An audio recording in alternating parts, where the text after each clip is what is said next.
José Eugenio Díaz Castro nació en Soacha el 5 de septiembre de 1803 y murió el 11 de abril de 1865. Fue un escritor costumbrista reconocido por su novela Manuela, considerada en su época la novela nacional y una de las iniciadoras del género costumbrista en Colombia. Hijo de José Antonio Díaz y Andrea de Castro, bautizado 3 días después de su nacimiento, el 8 de septiembre de 1803, por el cura doctrineo Fray Silvestre Polanco. Realizó sus estudios en el Colegio San Bartolomé, pero debido a una afección en el pecho y un accidente al caer de un caballo, tuvo que continuar con sus estudios de manera autodidacta.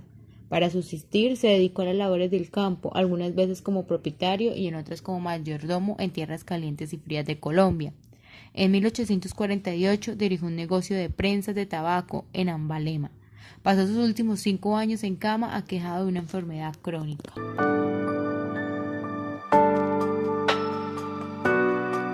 Dentro de sus obras más importantes tenemos El Rejo de Lázar, que desarrolla su acción en la sabana de Bogotá durante la época de la dictadura del general Melo, es decir, cuando la lucha interna del liberalismo asumió su grado más alto de intensidad.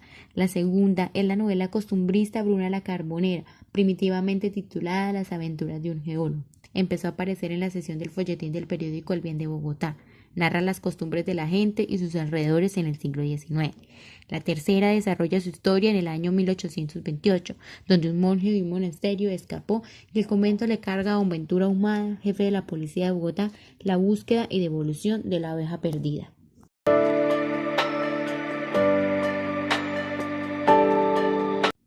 En 1866, Manuel apareció como parte de la colección Museo de Cuadros de Costumbres, dirigida por Vergara, y solo hasta 1889 fue publicada en una edición independiente por la librería española de Garnier Hermanos, en París.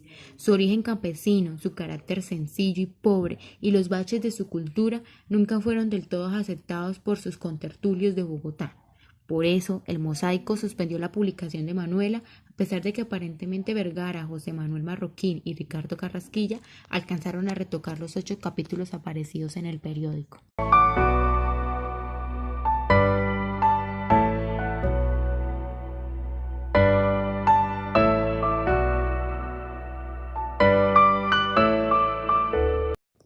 Los capítulos del 1 al 10 hacen referencia a la importancia que se le daba a los partidos políticos y sus relaciones sociales, pues categorizaban el entorno en el que se desarrollaban. Además del poder que ejercía don Tadeo sobre la gente, pues quien no estaba a su favor se les vulneraban los derechos.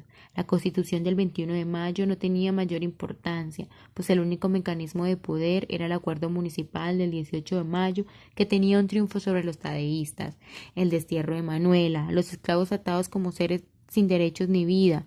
Manuela logra escapar con su amor Damaso, refugiándose en las montañas, esperando llegar a Ambalema, pues allí las personas morían por enfermedad, mas no por maltratos o mala vida.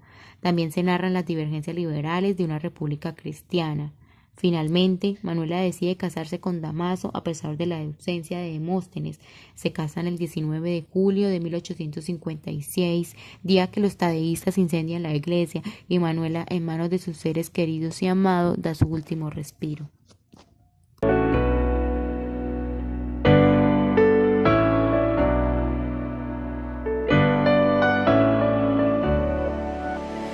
Dentro de los principales personajes de la obra tenemos a Demóstenes Bermúdez, un joven ilustrado de Bogotá que ha viajado por Estados Unidos y Francia, novio de Celia Jiménez, hombre humanitario que defiende las tendencias liberales y que confió plenamente en la Constitución de 1853 del 21 de mayo, aunque en el transcurso de la historia se desarrollan acciones que van en contra de dicha Constitución. María Manuela Valdivia, una joven campesina de 17 años, bella, inteligente y comprometida con Damaso Bernal, hija de doña Patrocinio, mujer espontánea que logra todo lo que quiere y ama hablar sobre asuntos políticos. Otros personajes son el cura, que en política defiende ideas conservadoras, pero que alardea sus conocimientos científicos y botánicos.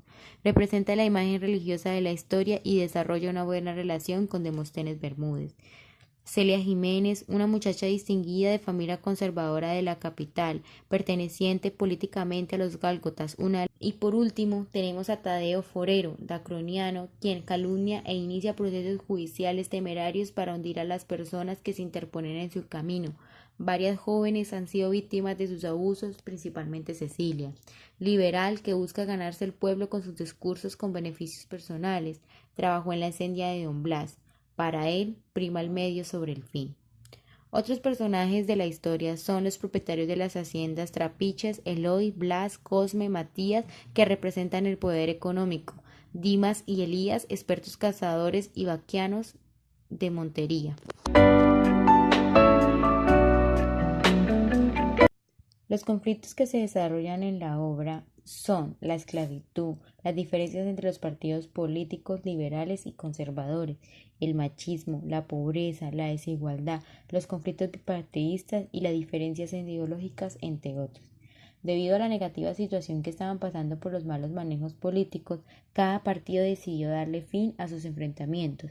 Es por eso que los liberales acudieron a diálogos para llegar a un acuerdo de interés de forma democrática. Los conservadores hicieron uso de la fuerza mediante la revolución, sometiendo al otro partido político.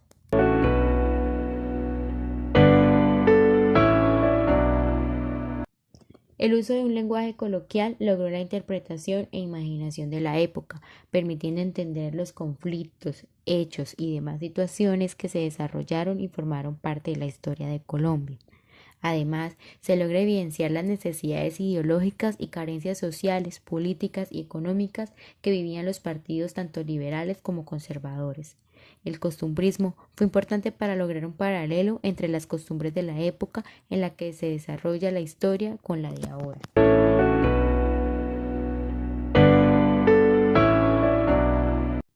La novela Manuela, además de ser una de las importantes por sus acontecimientos en la historia de Colombia, no carece de belleza, pues la expone de manera magistral acerca del contexto, los hechos y los diálogos entre sus personajes. Ahora bien, otro de sus acontecimientos es el sueño de la clase dominante, el sueño de una sociedad transparente, uniforme y homogénea. Desde la perspectiva política y social, ironiza el estado de turbulencia revolucionaria de su época. Hace de la parroquia una especie de epítome de la República, un laboratorio para analizar las tesis encontradas en las clases sociales, los tipos humanos de aquella época durante la cual se pretendían difundir las bases de una nueva nación.